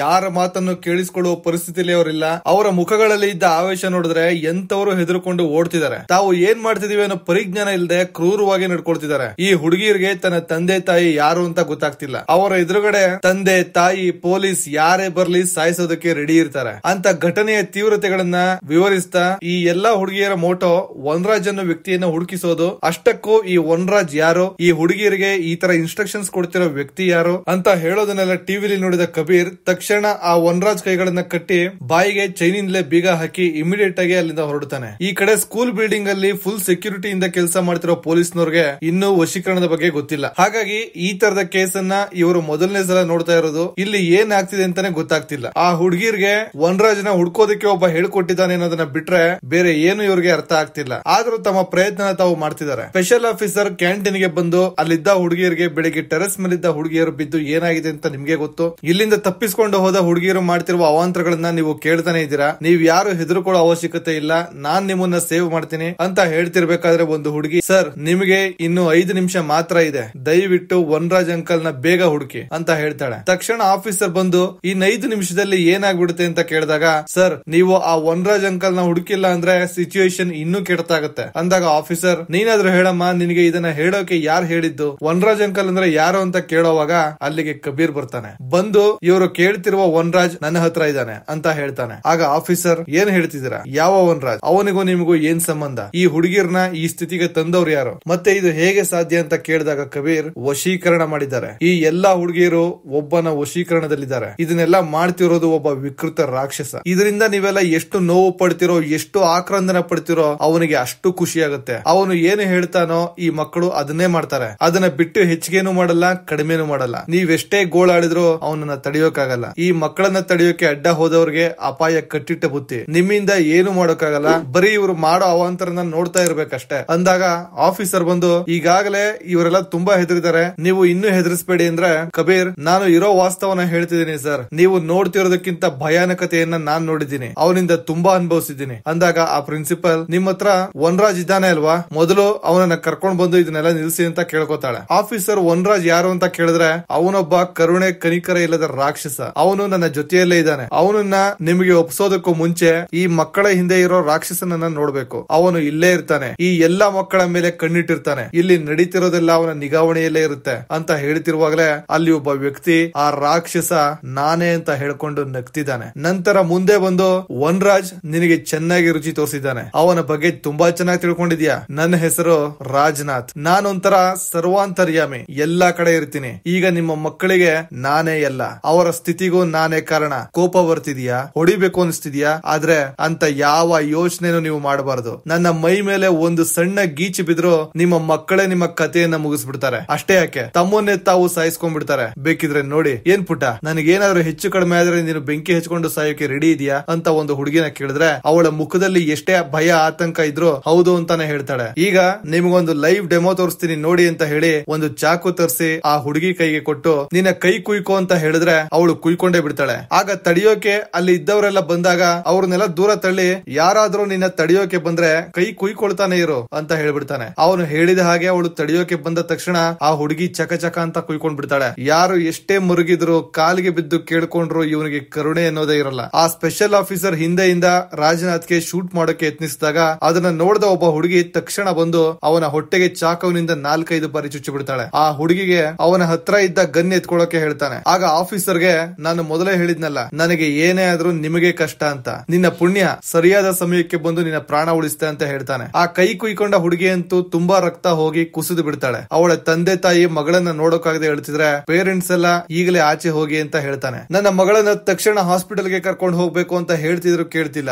ನೀವು ಅಳೋ ಶಬ್ದ ನನಗೆ ತುಂಬಾ ಇರಿಟೇಷನ್ ಮಾಡ್ತಿದೆ, ಮೊದಲು ಇಲ್ಲಿಂದ ಆಚೆ ಹೋಗಿ ಅಂತ ಆರ್ಡರ್ ಮಾಡ್ತಾನೆ. ಪೇರೆಂಟ್ಸ್ ಟೀಚರ್ಸ್ ಎಲ್ಲ ಅಲ್ಲೇ ಅಳ್ತಿರುವಾಗ ನೀವೆಲ್ಲ ಇಲ್ಲೇ ಇದ್ದಷ್ಟು ನಿಮ್ಮ ಮಕ್ಕಳಿಗೆ ತೊಂದ್ರೆ, ಸುಮ್ಮನೆ ಮೊದಲು ಇಲ್ಲಿಂದ ಆಚೆ ಹೋಗಿ ಅಂತ ಕೂಗಿ ಹೇಳ್ತಾನೆ. ಕಬೀರ್ಗೆ ಗೊತ್ತು ಇದರ ಸೀರಿಯಸ್ನೆಸ್ ಎಷ್ಟಿದೆ ಅಂತ, ಯಾವ ಲೆವೆಲ್ ಗೆ ಇವನು ಹೋಗ್ತಾನೆ ಅಂತ. ಅದೇ ತರ ರಾಜನಾಥ್ ಒಂದು ಹುಡುಗಿನ ಕರೆದು ಅವಳ ಕೈಯಲ್ಲಿ ಗನ್ ಕೊಟ್ಟು, ಇಲ್ಲಿ ಯಾರು ನಾನು ಹೇಳಿದ ಮಾತನ್ನ ಕೇಳದೆ ಇಲ್ಲೇ ಇರ್ತಾರೋ ಅವರನ್ನ ತುಪಾಕಿಯಿಂದ ಟಪ್ ಟಪ್ ಟಪ್ ಅಂತ ಸುಟ್ಬಿಡು ಅಂತ ಹೇಳ್ತಾನೆ. ಈ ಕೆಲ್ಸನ ನಿನ್ನ ಅಪ್ಪ ಅಮ್ಮನಿಂದಲೇ ಶುರು ಮಾಡು ಅಂತ ಹೇಳ್ಬಿಡ್ತಾನೆ. ಆ ಹುಡುಗಿ ಅವರ ಅಪ್ಪ ಅಮ್ಮನಿಗೆ ಇಲ್ಲಿಂದ ಹೊರಗಡೆ ಹೋಗಿ ಅಂತ ಹೇಳ್ತಾಳೆ. ಅವರು ನಿನ್ನ ಬಿಟ್ಟು ಹೋಗೋಕ್ಕಾಗಲ್ಲ ಮಗಳೇ ಎಂದಿದ್ದೆ ಮೊದಲು ತಾಯಿನ ಸುಡ್ತಾಳೆ. ಅವರ ಅಪ್ಪನಿಗೆ ಇನ್ನೊಂದ್ಸಲ ಹೇಳ್ತಾಳೆ. ಹೆಂಡತಿ ಸತ್ತ ಆಘಾತದಲ್ಲಿ ಅಲ್ಲೇ ನಿಂತ್ಕೊಂಡಿರ್ತಾನೆ. ತಕ್ಷಣ ತಂದೆನೂ ಸುಟ್ಟು ಹಾಕ್ಬಿಡ್ತಾಳೆ. ಆ ಹುಡುಗಿಗೆ ಈ ಕೆಲ್ಸ ಇಷ್ಟ ಇಲ್ಲ ಅಂದ್ರೂ ವಶೀಕರಣ ಅವಳಿಂದ ರಾಜನಾಥ್ ಹೇಳಿದ ಎಲ್ಲಾ ಕೆಲಸ ಮಾಡಿಸ್ತಿದೆ. ಅದೇ ಕೋಪ ಹತಾಶೆಲಿ ಇನ್ನೂ ಇಬ್ರು ಪೇರೆಂಟ್ಸ್ ನ ಶೂಟ್ ಮಾಡ್ಬಿಡ್ತಾಳೆ. ಆಗ ಎಲ್ಲರಿಗೂ ನೋಡಿದ್ರ ನನ್ನ ವಶದಲ್ಲಿರುವ ಹುಡುಗಿ ತನ್ನ ತಂದೆ ತಾಯಿ ಅಂತ ನೋಡದೆ ಕಳ್ಕೊಳ್ಳೋಕೆ ರೆಡಿ ಇದ್ದಾಳೆ, ಇನ್ನು ನಿಮ್ಮನ್ನ ಬಿಡ್ತಾಳ, ಈಗಲಾದ್ರೂ ಅರ್ಥ ಮಾಡ್ಕೊಂಡು ಎಲ್ಲರೂ ಇಲ್ಲಿಂದ ಹೊರಗಡೆ ಹೋಗಿ ಅಂತ ವಾರ್ನಿಂಗ್ ಮಾಡಿ ಆ ಹುಡುಗಿಗೆ ನೋಡ್ಪುಟ ಇಲ್ಲಿಂದ ಯಾವ ಪೇರೆಂಟ್ಸ್ ಹೋಗದೆ ಇರ್ತಾರೋ ಅವರ ಮಕ್ಕಳನ್ನ ಒಬ್ಬೊಬ್ಬರನ್ನೇ ಶೂಟ್ ಮಾಡ್ಬಿಡು ಅಂತ ಹೇಳಿ ಕಳಿಸ್ಬಿಡ್ತಾನೆ. ಇದನ್ನೆಲ್ಲ ನೋಡ್ತಿದ್ರು ಕಬೀರ್ ಸುಮ್ನೆ ನಿಂತಿರ್ತಾನೆ. ಯಾಕಂದ್ರೆ ಈ ತರಹದ ಅನುಭವ ಅವನಿಗೆ ಹೊಸದಲ್ಲ. ಪರಿಸ್ಥಿತಿ ಅರ್ಥ ಮಾಡ್ಕೊಂಡ ಪೇರೆಂಟ್ಸ್ ಟೀಚರ್ಸ್ ಎಲ್ಲರೂ ಕ್ಯಾಂಟೀನ್ ಇಂದ ಹೊರಗಡೆ ಹೋಗ್ತಾರೆ. ಈಗ ರಾಜನಾಥ್ ಕಬೀರ್ ಜೊತೆ ಮಾತಾಡೋಕೆ ಕುಳಿತುಕೊಳ್ತಾನೆ. ಹೇಳು, ವನರಾಜ್ ಎಲ್ಲಿದ್ದಾನೆ? ನೀನು ವನರಾಜ್ ನ ಹೇಗೆ ಮೀಟ್ ಮಾಡಿದೆ ಅಂತ ಕೇಳಿದಾಗ ಕಬೀರ್, ನನ್ನ ಮಗಳು ಈಗಲೂ ವನರಾಜ್ ನ ವಶೀಕರಣದಲ್ಲೇ ಇದ್ದಾಳೆ, ಅವನ ವಶಕ್ಕೆ ಒಳಗಾಗಿ 12 ವರ್ಷ ಕಳೆದಿದೆ ಅಂದಾಗ ರಾಜನಾಥ್, ಹೌದಾ, ಈಗ ವನರಾಜ್ ಎಲ್ಲಿದ್ದಾನೆ ಅಂತ ಕೇಳ್ತಾನೆ. ಆಗ ಕಬೀರ್, ಅವನನ್ನ ಒಂದು ರೂಮ್ ಅಲ್ಲಿ ಕೂಡು ಹಾಕಿ ಕಟ್ಟಿ ಹಾಕಿದ್ದೀನಿ ಅಂತ ಹೇಳ್ತಾನೆ. ಕಳೆದ 12 ವರ್ಷದಿಂದಲೂ ವನರಾಜ್ ನನ್ನ ವಶದಲ್ಲಿದ್ದಾನೆ. ನನ್ನ ಮುಂದೆ ಅಳುತ್ತಾನೆ, ಗೋಗರಿತಾನೆ, ನನಗೆ ಸಾಯೋಕೆ ಅವಕಾಶ ಕೊಟ್ಬಿಡು ಅಂತ ಪ್ರತಿದಿನ ಭಿಕ್ಷೆ ಬಿಡ್ತಾನೆ. ಅಂದಾಗ ರಾಜನಾಥ್ಗೆ ಸಹಿಸ್ಕೊಳಕಾಗದೆ ನಾಲಿಗೆನ ಹಿಡಿತದಲ್ಲಿ ಇಟ್ಕೋ, ಅವನು ನನ್ನ ಅಣ್ಣ ಅಂತಾನೆ. ಆಗ ಕಬೀರ್, ಅದಕ್ಕೆ ಏನ್ ಮಾಡ್ತೀಯ ಅಂದ್ರೆ ನಿನ್ನ ಇಡೀ ಜೀವನ ನಾನು ಅರ್ಕ ಮಾಡ್ಬಿಡ್ತೀನಿ, ವಿಕೃತಿ ಮೆರೆಯೋದ್ರಲ್ಲಿ ನಾನು ನನ್ನ ಅಣ್ಣನಿಗಿಂತ 10 ಪಟ್ಟು ಹೆಚ್ಚು ಅಂದಾಗ ಕಬೀರ್, ನಿನ್ನ ಕೈಯಲ್ಲಿ ಏನ್ ಮಾಡೋಕ್ಕಾಗುತ್ತೆ? ನನ್ನ ಸಾಯಿಸ್ತೀಯ? ನನ್ನ ಸಾವಿಗೆ ನಾನು ವರ್ಷಾನುಗಟ್ಟಲೆಯಿಂದ ಕಾಯ್ತಿದ್ದೀನಿ, ಬದುಕೋ ಯಾವ ಆಸೆಯೂ ನನ್ನಲ್ಲಿ ಉಳಿದಿಲ್ಲ. ಇನ್ನೊಂದು ವಿಷಯ, ಇಲ್ಲಿರುವ ಮಕ್ಕಳು ನನಗೆ ಯಾವ ರೀತಿಯಿಂದಲೂ ಸಂಬಂಧ ಇಲ್ಲ. ನನಗ್ ಗೊತ್ತಿದೆ ಅವರ ಜೀವನ ನರಕದ ಕಡೆ ಮುಖ ಮಾಡಿ ಆಗಿದೆ ಅಂತ. ನೀನು ಈಗಲೇ ಇವರನ್ನೆಲ್ಲ ನನ್ನ ಕಣ್ಣು ಮುಂದೆ ಜೀವಂತವಾಗಿ ಸುಟ್ಟು ಹಾಕಿದ್ರು ನನ್ನ ಮನಸ್ಸಿಗೆ ಯಾವುದೇ ಘಾಸಿಯಾಗಲ್ಲ, ಕರುಣೆನೂ ಬರಲ್ಲ, ವಿಚಲಿತವೂ ಆಗಲ್ಲ. ನಿನ್ನಂತ ವಿಕೃತ ವ್ಯಕ್ತಿಯ ಬಳಿ ವರ್ಷಗಟ್ಟಲೆ ಸಮಯ ಕಳೆದು ನನ್ನ ಮನಸ್ಸು ಕಲ್ಲಾಗೋಗಿದೆ. ನೀನು ಹೋಗು, ಏನು ಬೇಕಾದ್ರೂ ಮಾಡ್ಕೋ, ಇಡೀ ಸಿಟಿಗೆ ಬೆಂಕಿ ಹೆಚ್ಚು, ನನಗೆ ಯಾವುದೇ ವ್ಯತ್ಯಾಸ ಆಗಲ್ಲ. ಈ ಮಕ್ಕಳ ಪೇರೆಂಟ್ಸ್ ಬಂದು ನನ್ನ ಹತ್ರ ತಮ್ಮ ಮಕ್ಕಳನ್ನ ಉಳಿಸ್ಕೊಳ್ಳೋಕೆ ನಿನ್ನ ಬಳಿ ಇರೋ ವನರಾಜ್ನ ಇವರಿಗೆ ಒಪ್ಪಿಸ್ಬಿಡು ಅಂತ ಎಷ್ಟೇ ಕೇಳ್ಕೊಂಡ್ರು, ಭಿಕ್ಷೆ ಬೇಡಿದ್ರು, ಅರ್ಚಾಡಿದ್ರು, ಶಾಪ ಹಾಕಿದ್ರು, ಅಷ್ಟೇ ಯಾಕೆ ನನ್ನನ್ನ ಜೀವಂತವಾಗಿ ಸುಟ್ರು ನಾನು ವನರಾಜ್ ಎಲ್ಲಿದ್ದಾನೆ ಅಂತ ಬಾಯಿ ಬಿಡಲ್ಲ, ನಿನಗೆ ಆ ವನರಾಜ್ ಸಿಗಲ್ಲ ಅಂತ ಹೇಳ್ತಾನೆ. ಆಗ ರಾಜನಾಥ್, ವನರಾಜ್ ಎಲ್ಲಿದ್ದಾನೆ ಹೇಳ್ಬಿಡು, ನಾನು ನಿನ್ನ ಬಿಟ್ಟು ಬಿಡ್ತೀನಿ, ಏನು ಮಾಡಲ್ಲ ಅಂತಾನೆ. ಆಗ ಕಬೀರ್, ಸರಿ ವನರಾಜ್ ನ ನಿನಗೆ ಒಪ್ಪಿಸ್ತೀನಿ, ಆದ್ರೆ ಒಂದು ಕಂಡೀಷನ್, ನನ್ನ ಮಗಳನ್ನ ಅವನ ವಶೀಕರಣದಿಂದ ಬಿಡಿಸು ಅಂದಾಗ ತಕ್ಷಣ ಕೋಪ ಮಾಡ್ಕೊಂಡು, ಹೇಯ್ ನೀನೊಬ್ಬ ಕೇವಲ ಮನುಷ್ಯ, ನನಗೆ ಕಂಡೀಷನ್ ಹಾಕುವಷ್ಟು ಅರ್ಹತೆ ನಿನಗಿಲ್ಲ, ನೀನು ಯಾರ ಜೊತೆ ಮಾತಾಡ್ತಿದೀಯ ಅಂತ ಗೊತ್ತಾ ಅಂದಾಗ ಕಬೀರ್, ನನಗೆ ಗೊತ್ತಿದೆ, ನಾನೊಬ್ಬ ವಿಕೃತ ಮನುಷ್ಯನ ಜೊತೆ ಮಾತಾಡ್ತಿದ್ದೀನಿ, ಆದ್ರೆ ಒಂದು ವಿಷಯ ನೆನ್ಪಿಟ್ಕೋ, ನಿನ್ನಂತ ವಿಕೃತ ಮನುಷ್ಯನನ್ನ 12 ವರ್ಷದಿಂದ ನಾನು ನಾಯಿ ತರ ಕಟ್ಟಿ ಹಾಕೊಂಡಿದ್ದೀನಿ ಅಂದಾಗ ಹಿಂದೆ ಇದ್ದ ಹುಡುಗಿ ಸೀನ್ ಬಿಡ್ತಾಳೆ. ತಕ್ಷಣ ಇವನು, ನೀನು ಉಸಿರಾಡೋದನ್ನ ನಿಲ್ಸ್ಬಿಡು ಅಂತ ಆ ಹುಡುಗಿಗೆ ಆರ್ಡರ್ ಮಾಡ್ತಾನೆ. ಅವಳು ಇವನು ಹೇಳಿದ ಹಾಗೆ ಉಸಿರಾಡೋದನ್ನ ನಿಲ್ಸಿ ಒದ್ದಾಡಿ ಒದ್ದಾಡಿ ಸಾಯ್ತಾಳೆ. ಯಾಕಂದ್ರೆ ಈ ವಶೀಕರಣಕ್ಕೆ ಒಳಗಾದವ್ರಿಗೆ ರಾಜನಾಥ್ ಹೇಳೋದನ್ನ ಮಾಡೋದಷ್ಟೇ ಜೀವನ ಆಗಿರುತ್ತೆ. ಈಗ ಕಬೀರ್, ನಾನು ಹೋಗ್ಬೇಕು, ನೀನು ಸಮಯಕ್ಕೆ ಸರಿಯಾಗಿ ಬಂದಿಲ್ಲ ಅಂದ್ರೆ ವನರಾಜ್ ಕೂಡ ಹೀಗೆ ಒದ್ದಾಡಿ ಒದ್ದಾಡಿ ಸಾಯ್ತಾನೆ ಅಂತ ಹೊರಡೋಕೆ ರೆಡಿ ಆದಾಗ ಕಬೀರ್ ಕಂಡೀಷನ್ ಗೆ ಒಪ್ಕೊಂಡು ಹೊರಗಡೆ ಇದ್ದ ಪ್ರಿನ್ಸಿಪಲ್ ಮೇಡಮ್ ನ ಒಳಗಡೆ ಕರೆಸಿ ಹೊರಗಡೆ ಇರೋ ಅಷ್ಟು ಜನರನ್ನ ಕ್ಲಿಯರ್ ಮಾಡಿ, ಪೊಲೀಸು, ಪ್ರೆಸ್, ಪೇರೆಂಟ್ಸ್, ಟೀಚರ್ಸ್ ಎಲ್ಲರನ್ನು ಕ್ಲಾಸ್ ರೂಮ್ ಅಲ್ಲೇ ಲಾಕ್ ಮಾಡಿ, ನಾನು ಹೊರಗಡೆ ಬಂದಾಗ ನನಗೆ ಯಾರ ಮುಖಾನು ಕಾಣಬಾರದು ಅಷ್ಟೇ. ನಿಮ್ಮ 2 ಸ್ಕೂಲ್ ಬಸ್ ಬೇಕು, ಅದು ಡ್ರೈವರ್ ಸಮೇತ. ಇನ್ನು 15 ನಿಮಿಷದಲ್ಲಿ ನಾವೆಲ್ಲ ಇಲ್ಲಿಂದ ಹೊರಡ್ತಿದೀವಿ. ಸ್ಕೂಲ್ ಬಸ್ ಅಂದ ಮೇಲೆ GPS ಟ್ರ್ಯಾಕರ್ ಇರುತ್ತಲ್ವಾ, ನಾವು ಎಲ್ಲಿಗೆ ಹೋಗ್ತೀವಿ ಅಂತ ನೀವು ಕಂಪ್ಯೂಟರ್ ಅಲ್ಲೇ ನೋಡಬಹುದು, ಆದ್ರೆ ಫಾಲೋ ಮಾಡೋ ಹಾಗೆ ಹಾಗಿಲ್ಲ. ನಿಮ್ಮನ್ನ ಗಮನಿಸ್ಕೊಳ್ಳೋಕೆ ಇಲ್ಲಿ ಕೆಲವು ಮಕ್ಕಳನ್ನ ಬಿಟ್ಟಿರ್ತೀನಿ. ನಾವು ಹೋಗೋ ದಾರಿಲಿ ಎಲ್ಲಾದ್ರೂ ಪೊಲೀಸ್ ಕಾಣಿಸ್ಕೊಂಡ್ರೆ ಒಂದು ಈ ಮಕ್ಕಳು ಅವರನ್ನ ಕೊಲ್ತಾರೆ, ಆಗಿಲ್ಲ ಅಂದ್ರೆ ತಮಗೆ ತಾವೇ ಸೂಸೈಡ್ ಮಾಡ್ಕೊಂಡು ಸಾಯ್ತಾರೆ. ನಿಮ್ಮ ಒಳ್ಳೇದಕ್ಕೆ ಹೇಳ್ತಿದ್ದೀನಿ, ನನ್ನನ್ನ ಯಾರು ಫಾಲೋ ಮಾಡಬೇಡಿ. ನನ್ನ ಕೆಲಸ ಮುಗಿದ್ಮೇಲೆ ಆ ಮಕ್ಕಳಿದ ಜಾಗಕ್ಕೆ ಬಂದು ನೀವು ಅವರನ್ನ ಕರ್ಕೊಂಡು ಹೋಗ್ಬೋದು. ಆಗ ಮಕ್ಕಳು ಸೇಫ್, ನೀವು ಸೇಫ್. ಈ ಮಕ್ಕಳ ಪ್ರಾಣ ಈಗ ನಿಮ್ಮ ಕೈಲಿದೆ ಅಂತ ಹೇಳಿ ಆ ಪ್ರಿನ್ಸಿಪಲ್ ಇಂದಾನೆ ಅಲ್ಲಿದ್ದ ಜನರನ್ನೆಲ್ಲ ಕ್ಲಿಯರ್ ಮಾಡಿಸಿ ಆ ಹೆಣ್ಣು ಮಕ್ಕಳನ್ನೆಲ್ಲ ಕರ್ಕೊಂಡು 2 ಬಸ್ ಹತ್ತಿಸ್ಕೊಂಡು ಅಲ್ಲಿಂದ ಹೋಗ್ಬಿಡ್ತಾನೆ. ರಾತ್ರಿ ಆಗಿದೆ. ಎಲ್ರನ್ನು ಕಬೀರ್ ವನರಾಜ್ ಇರೋ ಜಾಗಕ್ಕೆ ಕರ್ಕೊಂಡು ಬಸ್ ಅಲ್ಲಿ ಹೋಗ್ತಿದ್ದಾನೆ. ಆಗ ರಾಜನಾಥ್, ನನಗೆ ನಿನ್ನ ಭೇಟಿಯಾದಾಗಿಂದನೂ ಒಂದು ಪ್ರಶ್ನೆ ಕಾಡ್ತಿದೆ. ನಿನ್ನಂತ ಒಬ್ಬ ಸಾಮಾನ್ಯ ಮನುಷ್ಯ ನನ್ನ ಅಣ್ಣ ವನರಾಜನಂತವನನ್ನ ಸೋಲ್ಸೋಕೆ ಹೇಗೆ ಸಾಧ್ಯ ಆಯ್ತು? ಯಾಕಂದ್ರೆ ಅವನು ಮಂತ್ರ ಶಕ್ತಿಗಳಲ್ಲಿ ವಿಪರೀತ ಬುದ್ಧಿವಂತ. ಈ ವಶೀಕರಣದ ವಿದ್ಯೆ ಅಂತೂ ಅವನಿಗೆ ಕರಗತ ಆಗ್ಬಿಟ್ಟಿದೆ. ಅದರಲ್ಲೂ ಅಸಾಮಾನ್ಯ ಬುದ್ಧಿವಂತ ಬೇರೆ. ಅವನ ತಪಸ್ಸು ಶಿಸ್ತನ್ನ ಯಾರ ಕೈಯಿಂದನೂ ಮ್ಯಾಚ್ ಮಾಡೋಕ್ಕಾಗಲ್ಲ. ಅವನಿಗೆ ಕಂಪೇರ್ ಮಾಡಿದ್ರೆ ನಾನು ಶಕ್ತಿವಂತಾನೆ, ಆದ್ರೆ ಎಲ್ಲೋ 1% ವನರಾಜ್ ಗಿಂತ ಹಿಂದೆ ಉಳಿದಿರ್ತೀನಿ. ನಮ್ಮಣ್ಣ 100%ಕ್ಕಿಂತಲೂ ಹೆಚ್ಚು. ನಿನ್ನಂತ ಸಾಮಾನ್ಯ ಮನುಷ್ಯ ವನರಾಜನ ಸೋಲ್ಸೋಕೆ ಹೇಗೆ ಸಾಧ್ಯ ಆಯ್ತು ಅಂತ ಕೇಳಿದಾಗ ಕಬೀರ್, ನೀನು ಅವನನ್ನ ಮೀಟ್ ಮಾಡಿದಾಗ ನಿನಗೆ ಎಲ್ಲ ಗೊತ್ತಾಗತ್ತೆ ಅಂತ ಹೇಳ್ತಾನೆ. ಕಬೀರ್, ನನ್ನದೊಂದು ಪ್ರಶ್ನೆ ಇದೆ. ಇಷ್ಟು ವರ್ಷಗಳ ನಂತರ ನಿನ್ನ ಅಣ್ಣನ ಮೇಲೆ ಇಲ್ಲದ ಪ್ರೀತಿ ಈಗ ಯಾಕೆ ಬಂತು? ಇಷ್ಟು ವರ್ಷ ಹುಡುಕೋಕೆ ಪ್ರಯತ್ನ ಮಾಡಿದೆ, ಈಗ ಯಾಕೆ ಹಿಂದೆ ಬಿದ್ದಿದೀಯಾ ಅಂತ ಕೇಳಿದಾಗ ರಾಜನಾಥ್, ಪ್ರೀತಿ ಗೀತಿ ಅಂತೆಲ್ಲ ಏನೂ ಇಲ್ಲ. ತುಂಬಾ ಸಲ ಅವನ ನಂಬರ್ಗೆ ಟ್ರೈ ಮಾಡಿದೆ, ಆದ್ರೆ ರೀಚ್ ಆಗಿಲ್ಲ. ನಮ್ಮ ಅಣ್ಣನ ಪರ್ಮಿಷನ್ ಇಲ್ದೆ ಅವನ ಮನೆಗೆ ಹೋಗೋಕೆ ನನ್ನಿಂದಲೂ ಸಾಧ್ಯ ಇಲ್ಲ. ಹಾಗೊಂದು ವೇಳೆ ಹೋದ್ರೆ ಅವನ ಹೆಣ್ಮಕ್ಳು ನನ್ನ ತಿಂದು ಹಾಕ್ಬಿಡ್ತಾರೆ. ಆದ್ರೂ ಒಂದು ಸಲ ರಿಸ್ಕ್ ತಗೊಂಡು ಅವರ ಮನೆಗೆ ಹೋದೆ. ಅಲ್ಲಿ ವನರಾಜ್ ಆಗಲಿ ಅವನ ಮಕ್ಕಳಾಗಲಿ ಯಾರು ಇರ್ಲಿಲ್ಲ. ಮೊದಲಿಗೆ ಅಣ್ಣ ಇನ್ನಷ್ಟು ತಾಂತ್ರಿಕ ವಿದ್ಯೆಗಳನ್ನ ಕಲಿಯೋದಕ್ಕೆ, ಮಂತ್ರಶಕ್ತಿಗಳನ್ನ ಅಭ್ಯಾಸ ಮಾಡೋದಕ್ಕೆ ಹೋಗಿರ್ಬೇಕು ಅನ್ಕೊಂಡೆ. ವರ್ಷಗಳು ಕಳೀತಾ ನನಗೆ ಎಲ್ಲೋ ಏನೋ ತಪ್ಪಾಗ್ತಿದೆ ಅಂತ ಅನಿಸ್ತಿತ್ತು. ಆದ್ರೆ ವನರಾಜ್ ಜೀವಂತವಾಗಿದ್ದಾನೆ ಅಂತ ಮಾತ್ರ ಗ್ಯಾರಂಟಿ ಇತ್ತು. ಆದ್ರೆ ಎಲ್ಲಿದ್ದಾನೆ, ಹೇಗಿದ್ದಾನೆ, ಏನ್ ಮಾಡ್ತಿದ್ದಾನೆ, ಯಾವುದರ ಬಗ್ಗೆನೂ ಸುಳುವಿರ್ಲಿಲ್ಲ. ಹಗಲು ರಾತ್ರಿ ಅವನಿಗೋಸ್ಕರ ಹುಡುಕಿ ಫ್ರಸ್ಟ್ರೇಟ್ ಆಗಿ ಈ ದಾರಿ ಹಿಡಿದೆ. ನಮ್ಮಣ್ಣ ಮೊದಲೇ ಹೇಳಿದ್ದ, ನಾನು ಹೇಳೋವರೆಗೂ ನೀನು ಹೊರಗಡೆ ಜನರ ಹತ್ರ ನಿನ್ನ ಶಕ್ತಿನ ಉಪಯೋಗಿಸ್ಬೇಡ ಅಂತ. ಆದ್ರೆ ಅವನ ಕಳ್ಕೊಂಡು ಹುಡುಕಿ ಹತಾಶನಾದಾಗ ನನಗೆ ಈ ದಾರಿ ಬಿಟ್ರೆ ಬೇರೆ ಯಾವ ದಾರಿನೂ ಇರ್ಲಿಲ್ಲ. ಯಾಕಂದ್ರೆ ನಮ್ಮ ಅಣ್ಣನಿಂದ ನಾನು ಇನ್ನಷ್ಟು ವಿದ್ಯೆಗಳನ್ನ ಕಲಿಯೋದಿದೆ, ಆ ಸಿದ್ಧಿಗಳು ನನಗೂ ಬೇಕು ಅಂತ ಹೇಳ್ತಾನೆ. ಆಗ ಕಬೀರ್, ಇಷ್ಟಕ್ಕೂ ಈ ಹೆಣ್ಣು ಮಕ್ಕಳನ್ನೇ ವಶೀಕರಣ ಮಾಡೋದ್ರ ಹಿಂದಿನ ಉದ್ದೇಶ ಏನಿದೆ ಅಂತ ಕೇಳ್ತಾನೆ. ಆಗ ರಾಜನಾಥ್, 12 ವರ್ಷದಿಂದ ವನರಾಜನ ನಿನ್ನ ಬಳಿ ಇಟ್ಕೊಂಡಿದ್ರು, ನಿನಗೆ ಈ ವಿಷಯ ಅರ್ಥ ಆಗ್ಲಿಲ್ವಾ ಅಂತ ಹೇಳಿ ತಕ್ಷಣ ಒಬ್ಬ ಹುಡುಗಿಗೆ ಬಸ್ಸಿಂದ ಜಂಪ್ ಮಾಡೋಕೆ ಹೇಳ್ತಾನೆ. ಆ ಹುಡುಗಿ ಹೇಳಿದ ತಕ್ಷಣ ಕಿಟಕಿಯಿಂದ ಜಂಪ್ ಮಾಡೇ ಬಿಡ್ತಾಳೆ. ಆಗ ನಗ್ತಾ ಹೇಳ್ತಾನೆ, ಶತಮಾನಗಳಿಂದಲೂ ನಮ್ಮ ಶಾಸನಗಳಲ್ಲಿ ಹೆಣ್ಣಿನ ಶಕ್ತಿಯೇ ಅನಂತ ಅದ್ವಿತೀಯ ಅಂತ ಬರ್ದಿದ್ದಾರೆ. ಹುಟ್ಟು ಸಾವಿಗೆ ಹೆಣ್ಣೆ ಮೂಲ ಅಂತ ಬರ್ದಿದ್ದಾರೆ. ಹೆಣ್ಣಿಂದಲೇ ಎಲ್ಲ. ಒಬ್ಬ ಹೆಣ್ಣು ಯಾರನ್ನ ಬೇಕಾದ್ರೂ ತಾಳಕ್ಕೆ ತಕ್ಕ ಹಾಗೆ ಕುಣಿಸ್ತಾಳೆ ಅಂತ ಹೇಳ್ತಾರೆ. ಎಷ್ಟು ದೊಡ್ಡ ಸುಳ್ಳಲ್ವಾ? ನನ್ನ ಪ್ರಕಾರ ಗಂಡೆ ಅನಂತ, ಅಜೇಯ, ಶಕ್ತಿವಂತ. ಪುರುಷನೇ ಸೃಷ್ಟಿಯ ಮೂಲ. ಅದಕ್ಕೆ ಬ್ರಹ್ಮ ಕೂಡ ಒಬ್ಬ ಪುರುಷನೇ. ಅದೇ ಕಾರಣಕ್ಕೆ ನನಗೆ ಹೆಣ್ಣು ಮಕ್ಕಳನ್ನ ಕಂಡ್ರೆ ಆಗಲ್ಲ. ಅವರು ಯಾವಾಗಲೂ ಗಂಡಿನ ಕಪಿಮುಷ್ಟಿಯಲ್ಲೇ ಇರಬೇಕು. ಅದಕ್ಕೆ ನಾವು ಹೆಣ್ಣು ಮಕ್ಕಳನ್ನ ಮಾತ್ರ ಟಾರ್ಗೆಟ್ ಮಾಡೋದು ಅಂತ ಹೇಳ್ತಾನೆ. ಈಗ ಎಲ್ಲರೂ ಕಬೀರ್ನ ಮನೆ ತಲುಪ್ತಾರೆ. ಒಂದಷ್ಟು ಹುಡುಗಿಯರನ್ನ ಮನೆಯಿಂದ ಹೊರಗಡೆ ಕಾವಲಿಗಿಟ್ಟು ಮತ್ತೊಂದಷ್ಟು ಹುಡುಗಿಯರನ್ನ ಒಳಗಡೆ ಕರ್ಕೊಂಡು ಹೋಗ್ತಾನೆ. ಮೊದಲು ಕಬೀರ್ ಜಾನ್ವಿ ಇರೋ ರೂಮ್ಗೆ ಕರ್ಕೊಂಡು ಹೋಗಿ, ಮೊದಲು ನನ್ನ ಮಗಳನ್ನ ವಶೀಕರಣದಿಂದ ಮುಕ್ತಿ ಮಾಡು ಅಂತ ಕೇಳ್ತಾನೆ. ಆಗ ಮೊದಲು ನನ್ನ ಅಣ್ಣನ ತೋರಿಸು, ನಂತರ ನಿನ್ನ ಮಗಳನ್ನ ಸರಿ ಮಾಡ್ತೀನಿ ಅಂತ ಹೇಳಿ ಜಾನ್ವಿ ಮುಖದ ಮೇಲಿದ್ದ ಮುಗುಳು ನಗೆ ನೋಡಿ 12 ವರ್ಷಗಳಿಂದಲೂ ಈ ನಗುವನ್ನ ಹೀಗೆ ಇಟ್ಕೊಂಡಿದ್ದಾಳ ಅಂತ ಕೇಳ್ತಾನೆ. ಕಬೀರ್ ಹೌದು ಅಂದಾಗ, ಇಂತ ಅದ್ಭುತಗಳನ್ನ ನನ್ನ ಅಣ್ಣ ಮಾತ್ರ ಮಾಡೋಕ್ ಸಾಧ್ಯ, ಅವನಿಂದ ಕಲಿಯೋದು ತುಂಬಾ ಇದೆ ಅಂತ ಹೇಳಿ ಈಗ ಕಬೀರ್ ಅಂಡರ್ ಗ್ರೌಂಡ್ ರೂಮ್ ಗೆ ಕರ್ಕೊಂಡು ಹೋದ್ರೆ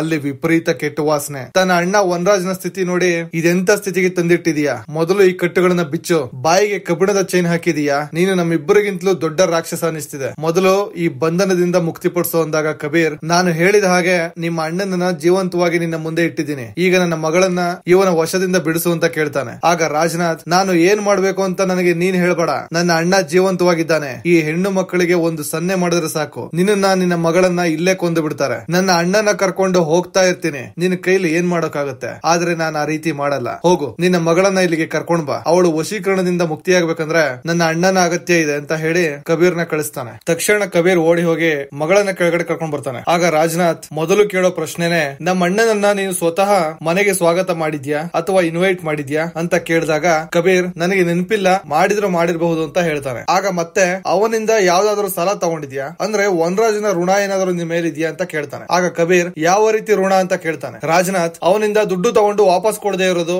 ಈ ತರ ಏನಾದ್ರು ಇದೆಯಾ ಅಂತ ಕೇಳಿದಾಗ, ನನಗೆ ಅದು ಮೊದಲನೇ ಭೇಟಿ ಆದ್ರಿಂದ ನಮ್ಮಿಬ್ಬರ ಮಧ್ಯೆ ಯಾವುದೇ ವ್ಯವಹಾರ ಇರಲಿಲ್ಲ, ಒಂದು ಸಲ ನನ್ನ ಮಗಳಿಗೆ ಟೀಗೆ ಸಕ್ಕರೆ ಕೊಟ್ಟ ನೆನಪಿದೆ ಅಷ್ಟೇ ಅಂದಾಗ, ವಶೀಕರಣಕ್ಕೆ ಸಕ್ಕರೆಯನ್ನ ಬಳಸ್ತಾರೆ ನಿಜ, ಆದ್ರೆ ಸಕ್ಕರೆ ಕೊಟ್ಟು ವಶೀಕರಣ ಮಾಡೋದು ಕೇವಲ ಗಂಟೆಗಳಿಗೆ ಮಾತ್ರ ಸೀಮಿತ ಇರುತ್ತೆ, ಇಷ್ಟು ವರ್ಷಾನುಗಟ್ಲೆ ಅವುಗಳ ಶಕ್ತಿ ನಿಲ್ಲೋದಿಲ್ಲ, ಅದು ತಾತ್ಕಾಲಿಕ. ಉದಾಹರಣೆಗೆ ಈ ಹೆಣ್ಣು ಮಕ್ಕಳ ಮಕ್ಕಳಿಗೆ ಅವರು ಮಾಡುವ ಊಟದ ಮೇಲೆ ನನ್ನ ಮಂತ್ರ ಪ್ರಯೋಗಿಸಿ ವಶೀಕರಣ ಮಾಡಿದ್ದೀನಿ. ಆದ್ರೆ ಇವರುಗಳ ಮೇಲೆ ನನ್ನ ಹಿಡಿತ ಎಲ್ಲಿವರೆಗೂ ಇವರು ನನ್ನ ಸಮೀಪ ಇರ್ತಾರೋ ಅಲ್ಲಿವರೆಗೂ ಮಾತ್ರ. ನನ್ನಿಂದ ದೂರ ಹೋಗಿ ಅವರ ಪೋಷಕರನ್ನ ಭೇಟಿ ಮಾಡಿ 2-3 ಗಂಟೆಗಳು ಕಳೆದು ಬಿಟ್ರೆ ಇವರೆಲ್ಲ ನನ್ನ ವಶದಿಂದ ಮುಕ್ತರಾಗಿ ಬಿಡ್ತಾರೆ. 24 ಗಂಟೆ ಕಳೆದ್ರೆ ಸಂಪೂರ್ಣ ನಾರ್ಮಲ್ ಆಗ್ಬಿಡ್ತಾರೆ. ನಿನ್ನ ಮಗಳು ಇಷ್ಟು ವರ್ಷ ಮುಖದ ಮೇಲೆ ಮುಗುಳ್ನಗೆ ಇಟ್ಕೊಂಡು ವಶೀಕರಣಕ್ಕೆ ಒಳಗಾಗಿರೋದನ್ನ ನೋಡ್ತಾ ಇದ್ರೆ ಖಂಡಿತ ನನ್ನ ಅಣ್ಣ ವನರಾಜ್ಗೆ ನಿಮ್ಮಿಂದ ಏನೋ ಒಂದು ಋಣ ಬಾಕಿ ಇದೆ. ನೀನಿಲ್ಲ ಅಂದ್ರೆ ನಿನ್ನ ಹೆಂಡತಿ, ಮಗು ಯಾರಾದ್ರೂ ಏನಾದ್ರೂ ವನರಾಜ್ನ ತಗೊಂಡಿದಾರ ಅಂತ ಕೇಳಿದಾಗ ಅವರಿಬ್ಬರು ಈಗ ಬದುಕಿಲ್ಲ, ನನಗೆ ನಿಮ್ಮ ಅಣ್ಣನ ಜೊತೆ ಯಾವುದೇ ಹಣದ ವ್ಯವಹಾರ ಇರಲಿಲ್ಲ ಅಂದಾಗ ಸೂಕ್ಷ್ಮವಾಗಿ ಅವನು ಪರಿಚಯ ಆದಾಗಿಂದ ನೆನಪಿಸ್ಕೊ. ಸಣ್ಣ ಮೊತ್ತ ಕೂಡ ಋಣಭಾರನೆ ಅಂತ ಹೇಳಿದಾಗ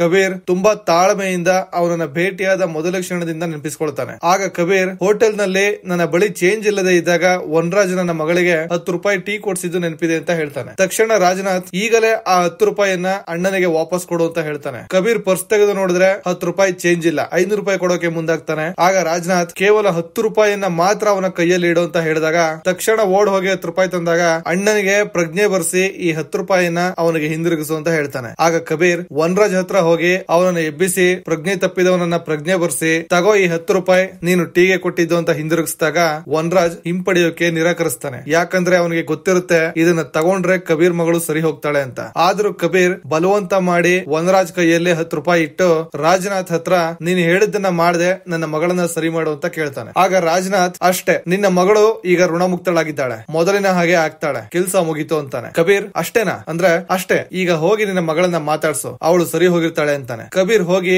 ಮಗಳು ಜಾನವಿನ ಮಾತನಾಡಿಸಿದ್ರೆ ಅವಳ ಬಾಡಿ ಈಗಲೂ ಮೂಮೆಂಟ್ಸ್ ಇರಲ್ಲ. ಆಗ ರಾಜನಾಥ್ ಮುಖ ನೋಡಿದ್ರೆ 12 ವರ್ಷದಿಂದ ಒಂದೇ ಸ್ಥಿತಿಲಿದ್ದಾಳೆ, ಸ್ವಲ್ಪ ಬಾಡಿ ಶೇಕ್ ಮಾಡಿ ಕಪಾಳಕ್ಕೆ ಹೊಡೆದು ಎಚ್ಚರಗೊಳಿಸು, ಸರಿ ಹೋಗ್ತಾಳೆ ಎಂದಾಗ ಕಬೀರ್ ಅವನು ಹೇಳಿದ ಹಾಗೆ ಮಾಡ್ತಾನೆ. ಅಂತೂ ಇಂತೂ ಕೆಲವು ನಿಮಿಷಗಳ ಕಳೆದ ಮೇಲೆ ಜಾನವಿಗೆ ಪ್ರಜ್ಞೆ ಬರುತ್ತೆ. ಅವಳ ಮುಖದ ಮೇಲಿದ್ದ ಒತ್ತಡದ ಮುಗುಳುನಗೆ ಹೋಗಿ ವಾಸ್ತವ ಸ್ಥಿತಿಗೆ ಬಂದಿರ್ತಾಳೆ. 12 ವರ್ಷಗಳ ವಶೀಕರಣದಿಂದ ಬಿಡುಗಡೆಗೊಂಡ ಜಾನವಿಗೆ ಡ್ಯಾಡ್ ಅಂತ ಕರೆಯೋದಕ್ಕೂ ಕಷ್ಟ ಆಗ್ತಿದೆ. ಆದ್ರೂ ಪ್ರಯತ್ನ ಮಾಡಿ ಡ್ಯಾಡ್ ಅಂತ ಕರೀತಾಳೆ. ಈ ಬಿಡುಗಡೆಯಿಂದ ಸಂತೋಷ, ದುಃಖ ಎರಡೂ ಒಟ್ಟಿಗೆ ಆಗ್ತಿದೆ. ಜಾನವಿ ಇಷ್ಟು ವರ್ಷದ ತನ್ನ ಸ್ಥಿತಿಯನ್ನ ನೆನೆಸ್ಕೊಂಡು ಜೋರಾಗಿ ಹೇಳ್ತಾಳೆ. ನೀವೇ ಯೋಚನೆ ಮಾಡಿ, ತನ್ನ ಸುತ್ತಮುತ್ತ ಏನ್ ನಡೀತಿದೆ ಅನ್ನೋ ಪ್ರಜ್ಞೆ ಇಟ್ಕೊಂಡು ಕೈ ಕಾಲು ಆಡ್ಸೋಕಾಗದೆ ಮುಖದ ಮೇಲೆ ಒತ್ತಡದ ನಗು ಇಟ್ಕೊಂಡು ವಶೀಕರಣದಲ್ಲಿ ಇರಬೇಕು ಅಂದ್ರೆ ಇದೊಂಥರ ಮನಸ್ಸಿಗೆ ಮೆದುಳಿಗೆ ಒಪ್ಪದ ದೈಹಿಕ ಚಟುವಟಿಕೆ. ಯಾವುದೇ ಚಟುವಟಿಕೆನೇ ಇಲ್ಲದೆ 12 ವರ್ಷ ತಡೆದು ಹಿಡ್ಕೋಬೇಕು. ಅದರಿಂದ ಒಂದೇ ಸಲ ಮುಕ್ತಿ ಸಿಕ್ಕಾಗ ಅವಳ ಮಾನಸಿಕ ಸ್ಥಿತಿ ಹೇಗಿರುತ್ತೆ ಅನ್ನೋದನ್ನ ನೀವೇ ಇಮ್ಯಾಜಿನ್ ಮಾಡ್ಕೊಳ್ಳಿ. ತನ್ನ ದುಃಖ ಎಲ್ಲ ಅಳೋದ್ರ ಮೂಲಕ ಹೊರಗಡೆ ಹಾಕಿದ ಮೇಲೆ ವನರಾಜ್ ಮುಖ ನೋಡಿದ್ರೆ ಅವನ ಮೇಲೆ ವಿಪರೀತ ಕೋಪ ಬರ್ತಿದೆ. ಅದೆಂತ ಕೋಪ ಅಂದ್ರೆ ಮಿತಿನೇ ಇಲ್ಲದ ಕೋಪ.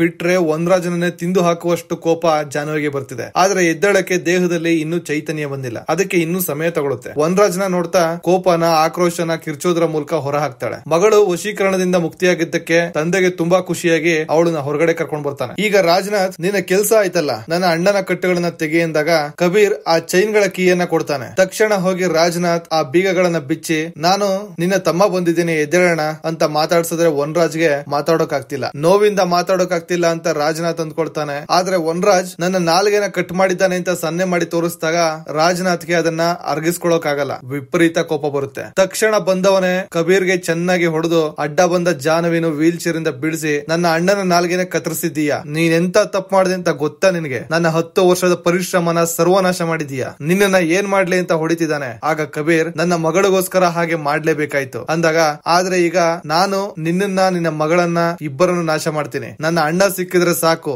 ನಾನು ಕಲಿಯೋಕೆ ಉಳಿದಿದ್ದ ಮಂತ್ರಗಳನ್ನ, ತಾಂತ್ರಿಕ ವಿದ್ಯೆಗಳನ್ನ ಅವನಿಂದ ಕಲಿತು ನನ್ನ ಜೀವನದ ಮಹತ್ವಾಕಾಂಕ್ಷೆನ ಪೂರೈಸಿಕೊಳ್ಳೋಣ ಅನ್ಕೊಂಡಿದ್ದೆ. ಅವನು ಸಿಕ್ಕಿದ ಮೇಲೆ ನಿನ್ನ ಮಗಳನ್ನ ಏನು ಮಾಡದೆ ಬಿಟ್ಬಿಡೋಣ ಅನ್ಕೊಂಡಿದ್ದೆ. ಆದ್ರೆ ನೀನೇನ್ ಮಾಡ್ದೆ, ಅಣ್ಣನ ನಾಲ್ಗೆ ಕಟ್ ಮಾಡಿ ಅವನು ಬದುಕಿದ್ರು ಪ್ರಯೋಜನ ಇಲ್ಲದ ಹಾಗೆ ಮಾಡ್ಬಿಟ್ಟೆ. ಈಗ ನಮ್ಮ ಅಣ್ಣ ನನಗೆ ಯಾವುದಕ್ಕೂ ಉಪಯೋಗ ಇಲ್ಲ. ನಿನ್ನ ನಿನ್ನ ಮಗಳನ್ನ ಖಂಡಿತ ನಾನು ಬಿಡಲ್ಲ. ಅವನಿಂದ ಕಲಿತ ಅಲ್ಪ ಸ್ವಲ್ಪ ವಿದ್ಯೆಯಲ್ಲಿ ನಿಮ್ಮನ್ನ ಇಷ್ಟು ಆಟ ಆಡಿಸ್ತೆ. ಇನ್ನು ನಮ್ಮ ಅಣ್ಣನಿಂದ ಕಲಿಬೇಕಾದ ಸಾಕಷ್ಟು ವಿದ್ಯೆ ವಿಷಯ ಇತ್ತು. ನನ್ನ ಇಡೀ ಜೀವನದ ಗುರಿ, ನನ್ನ 10 ವರ್ಷದ ಪರಿಶ್ರಮ ಎಲ್ಲಾನು ನೀನು ನಾಶ ಮಾಡ್ಬಿಟ್ಟಿಯಲ್ಲ. ನನ್ನ ಅಣ್ಣನ ಅಷ್ಟು ವರ್ಷದ ತಪಸ್ಸನ್ನ ನೀನು ವ್ಯರ್ಥ ಮಾಡ್ಬಿಟ್ಟೆ. ನನ್ನ ಅಣ್ಣನಿಂದ ಕಡಿಮೆ ಸಮಯದಲ್ಲಿ ನಾನು ಆ ವಿದ್ಯೆಗಳನ್ನ ಕಲಿಬಹುದಾಗಿತ್ತು. ಈಗ ಅವನು ಸಾಧಿಸಿದ್ದನ್ನ ನಾನ್ ಸಾಧಿಸಬೇಕು ಅಂದ್ರೆ ವರ್ಷಗಳೇ ಹಿಡಿಯುತ್ತೆ. ನನಗೆ ಇಷ್ಟು ದೊಡ್ಡ ನಿರಾಸೆ ಮಾಡಿದೆ ಅಲ್ವಾ, ಈಗ ನಿನ್ನ ಮಗಳನ್ನ ಏನ್ ಮಾಡ್ತೀನಿ ನೋಡ್ತಾ ಇರೋ ಅಂತ ಹೇಳಿ ಜಾನವಿನ ಎಳ್ಕೊಂಡು ಹೋಗ್ತಾನೆ. ಅಷ್ಟು ಏಟ್ ತಿಂದಿದ್ರು ಕಬೀರ್, ನೀನು ನನ್ನ ಮಗಳನ್ನ ವಶೀಕರಣದಿಂದ ಬಿಡಿಸಿದ್ಯಾ ಅನ್ನೋ ಒಂದೇ ಕಾರಣಕ್ಕೆ ನಿನ್ನ ಬಿಟ್ಟು ಬಿಡ್ತಿದ್ದೀನಿ, ಹೊರಟು ಬಿಡು. ಅವಳ ಮೇಲೆ ಕೈ ಇಟ್ರೆ ನಿನ್ನ ಅಣ್ಣ ಏನು ಅನುಭವಿಸಿದ್ನೋ ಅದಕ್ಕಿಂತ 10 ಪಟ್ಟು ನರಕನ ನೀನು ಅನುಭವಿಸೋ ಹಾಗೆ ಮಾಡ್ತೀನಿ ಅಂತ ಸವಾಲಾಗ್ತಾನೆ. ಆಗ ರಾಜನಾಥ್ ಈ ಸ್ಥಿತಿಯಲ್ಲೂ ನಿನಗೆ ಇಷ್ಟೊಂದು ಆತ್ಮವಿಶ್ವಾಸ ಇದೆಯಾ ಅಂತ ಜಾನ್ವಿ ತಲೆ ಮೇಲೆ ಕಾಲಿಟ್ಟು ಅದೇನ್ ಮಾಡ್ತೀಯ ಮಾಡು ಅಂತಾನೆ. ತಕ್ಷಣ ಕಬೀರ್ಗೆ ಟ್ರಿಗರ್ ಆಗಿ ಅವನ ಒಂದು ಕಿವಿಯಲ್ಲಿ ನಾಯ್ಸ್ ಕ್ಯಾನ್ಸಲೇಷನ್ ಬಡ್ಸ್ ಆಕ್ಟಿವೇಟ್ ಮಾಡ್ಕೊಂಡು ಬ್ಲೂಟೂತ್ ಇಂದ ವಾಚ್ ಗೆ ಕನೆಕ್ಟ್ ಮಾಡ್ಕೊಂಡಿದ್ದ ಸೌಂಡ್ ಸಿಸ್ಟಮ್ ನ ಆನ್ ಮಾಡ್ಬಿಡ್ತಾನೆ. ಆ ಸ್ಪೀಕರ್ ಇಂದ ಬೀಪ್ ಸೌಂಡ್ ಅನ್ಸ್ಟಾಪಬಲ್ ಆಗಿ ಬರ್ತಾ ಇರುತ್ತೆ. ಅದರಿಂದ ಎಲ್ಲರಿಗೂ ತುಂಬಾ ಇರಿಟೇಷನ್ ಆಗುತ್ತೆ. ಕಿವಿಲಿ ರಕ್ತ ಬರುವಷ್ಟು ಆ ಶಬ್ದ ಕರ್ಕಶವಾಗಿರುತ್ತೆ. ಆ ಶಬ್ದದ ಇರಿಟೇಷನ್ ನ ತಡ್ಕೊಳಕಾಗದೆ ಕಿವಿ ಮುಚ್ಕೊಂಡಿದ್ದಾಗ ಕಬೀರ್ ಅಲ್ಲೇ ಇದ್ದ ಒಂದು ಗ್ಲಾಸ್ ಬಾಟಲ್ ನ ತಗೊಂಡು ರಾಜನಾಥ್ ತಲೆಗೆ ಹೊಡೆದು ಪ್ರಜ್ಞೆ ತಪ್ಪಿಸ್ತಾನೆ. ಅಲ್ಲಿಗೆ ರಾಜನಾಥ್ನ ಆಟ ಮುಗಿಯುತ್ತೆ. ಅವನನ್ನು ಕೂಡ ವನರಾಜ್ ತರನೇ ರೂಮ್ ಗೆ ತಗೊಂಡು ಹೋಗಿ ಚೆನ್ನಾಗಿ ಹೊಡೆದು ಕಬೀರ್ ಅವನ ನಾಲಿಗೆಯನ್ನ ಕೂಡ ಕಟ್ ಮಾಡ್ತಾನೆ. ಈಗ ಅಣ್ಣ ತಮ್ಮ ಇಬ್ಬರು ಕೂಡ ಕಬೀರ್ ನ ವಶದಲ್ಲಿದ್ದಾರೆ. ಆ ಸ್ಕೂಲ್ ಪ್ರಿನ್ಸಿಪಲ್ ಮತ್ತೆ ಸ್ಪೆಷಲ್ ಆಫೀಸರ್ ನ ಮನೆಗೆ ಕರೆಸಿ ಇವರನ್ನ ಏನ್ ಮಾಡೋಣ ಅಂತ ಕೇಳಿದಾಗ ಕೊಂದು ಹಾಕ್ಬಿಡಿ ಅಂತ ಹೇಳ್ತಾರೆ. ಆಗ ಕಬೀರ್, ಈ ಕ್ರಿಮಿಗಳಿಗೆ ಮರಣ ಅನ್ನೋದು ಶಿಕ್ಷೆನೇ ಅಲ್ಲ, ಕ್ಷಮೆ ಅಷ್ಟೇ. ಈ ಇಬ್ಬರು ರಾಕ್ಷಸರು ಇಲ್ಲೇ ಇರ್ಲಿ, ಇವರನ್ನ ಪ್ರತಿದಿನ ನಾನ್ ಟಾರ್ಚರ್ ಮಾಡ್ತೀನಿ. ಈ ಹೆಣ್ಣು ಮಕ್ಕಳು ಕೆಲವು ಗಂಟೆಗಳ ಕಾಲ ಮಾನಸಿಕ ಬಂಧನಕ್ಕೆ ಒಳಗಾಗಿರ್ತಾರೆ, ನಂತರ ಎಲ್ಲರೂ ಸರಿ ಹೋಗ್ತಾರೆ. ಆದ್ರೆ ನನ್ನ ಮಗಳು ಸತತ 12 ವರ್ಷಗಳ ಕಾಲ ಇಂತ ಕೆಟ್ಟ ಸ್ಥಿತಿಯಲ್ಲಿದ್ಲು. ಆ ದಿನಗಳನ್ನ ನಾನು ಮರೆಯೋಕಾಗಲ್ಲ, ಯಾಕಂದ್ರೆ ಅದು ಸಾವಿಗೂ ಮೀರಿದ ಶಿಕ್ಷೆ. ಈ ಇಬ್ಬರನ್ನು ಸಾಯೋಕ್ಕೂ ಬಿಡೋದಿಲ್ಲ, ಬದುಕೋಕ್ಕೂ ಬಿಡೋದಿಲ್ಲ. ಈ ಇಷ್ಟು ಹೆಣ್ಣು ಮಕ್ಕಳು ಇವರಿಂದ ಅನುಭವಿಸಿದ ನೋವನ್ನ ಇವರು ಪ್ರತಿದಿನ ಅನುಭವಿಸಬೇಕು. ಅಂತದೊಂದು ಶಿಕ್ಷೆನ ಕೊಡೋ ಕಾನೂನು ನಮ್ಮಲ್ಲಿಲ್ಲ. ಸಾಯೋವರೆಗೂ ಅವರು ಇಲ್ಲೇ ಬದುಕಬೇಕು, ಬದುಕೋವರೆಗೂ ಇಲ್ಲೇ ಸಾಯ್ಬೇಕು ಅಂತ ನಿರ್ಧಾರ ತಗೋತಾನೆ. ಮಗಳು ಜಾನ್ವಿ ದಿನೇ ದಿನೇ ಚೇತರಿಕೆಯನ್ನ ಕಾಣ್ತಾಳೆ. ಇಷ್ಟು ವರ್ಷಗಳ ನಂತರ ಕಬೀರ್ ಮುಖದಲ್ಲಿ ಮಂದಹಾಸ ಮೂಡುತ್ತೆ. ಇಲ್ಲಿಗೆ ಸಿನಿಮಾ ಮುಗಿಯುತ್ತೆ. ಇದರ ಮೊದಲ ಭಾಗ ಶೈತಾನ್ ಫಿಲ್ಮ್ ಅನ್ನ ಯಾರ್ಯಾರು ನೋಡಿಲ್ವೋ ಅವರು ಕೂಡಲೇ ಹೋಗಿ ನೋಡ್ಕೊಂಡು ಬನ್ನಿ. ಆ ಮೂವಿ ಎಕ್ಸ್ಪ್ಲನೇಷನ್ ಲಿಂಕ್ ಅನ್ನ ಡಿಸ್ಕ್ರಿಪ್ಷನ್ ಅಲ್ಲಿ ಹಾಕಿರ್ತೀನಿ. ಸೊ ಗೆಳೆಯರೆ, ಮುಂದಿನ ವಿಡಿಯೋದಲ್ಲಿ ಕಾಂತಾರ ಚಾಪ್ಟರ್ 1 ಸಿನಿಮಾನ ಎಕ್ಸ್ಪ್ಲೇನ್ ಮಾಡೋಣ ಅನ್ಕೊಂಡಿದೀನಿ. ಉದ್ದೇಶ ಇಷ್ಟೇ, ಒಂದು ಸಲ ಸಿನಿಮಾ ನೋಡಿದವ್ರಿಗೆ ಇನ್ನಷ್ಟು ಬ್ರೀಫ್ ಆಗಿ ಕಾಂತಾರ ಸಿನಿಮಾನ ವಿವರಣೆ ಮಾಡೋಣ ಅಂತ ಅನಿಸಿಕೆ. ನನ್ನ ಅನಿಸಿಕೆ ಸರಿಯಾಗಿದ್ರೆ ಅದಕ್ಕೆ ಗ್ರೀನ್ ಸಿಗ್ನಲ್ ನ ಕಮೆಂಟ್ ಮುಖಾಂತರ ತಿಳಿಸಿ, ಅಥವಾ ಕನ್ನಡ ಸಿನಿಮಾನ ಮತ್ತೆ ಯಾಕೆ ಎಕ್ಸ್ಪ್ಲೇನ್ ಮಾಡ್ತೀರಾ ಅಂತ ವಿರೋಧ ಇದ್ರೆ ಅದನ್ನು ಕೂಡ ಕಮೆಂಟ್ ಬಾಕ್ಸ್ ಅಲ್ಲಿ ತಿಳಿಸಿ. ನಿಮ್ಮ ರೆಸ್ಪಾನ್ಸ್ ಮೇಲೆ ಕಾಂತಾರ ಸಿನಿಮಾನ ಎಕ್ಸ್ಪ್ಲೇನ್ ಮಾಡ್ಬೇಕಾ ಬೇಡವಾ ಅನ್ನೋ ಡಿಸಿಷನ್ ನಾನು ತಗೋತೀನಿ. ಈ ವಿಡಿಯೋ ಇಷ್ಟ ಆಗಿದ್ರೆ ಒಂದು ಲೈಕ್ ಕೊಟ್ಟು ಕಮೆಂಟ್ ಮೂಲಕ ನಿಮ್ಮ ಅಭಿಪ್ರಾಯವನ್ನು ತಿಳಿಸಿ. ಮತ್ತೆ ಯಾರೆಲ್ಲ ಸಬ್ಸ್ಕ್ರೈಬ್ ಮಾಡ್ಕೊಳ್ಳದೆ ವಿಡಿಯೋ ನೋಡ್ತಿದ್ದೀರಾ ದಯವಿಟ್ಟು ಸಬ್ಸ್ಕ್ರೈಬ್ ಮಾಡ್ಕೊಂಡು ಪ್ರೋತ್ಸಾಹ ಕೊಡಿ. ನಮಸ್ಕಾರ.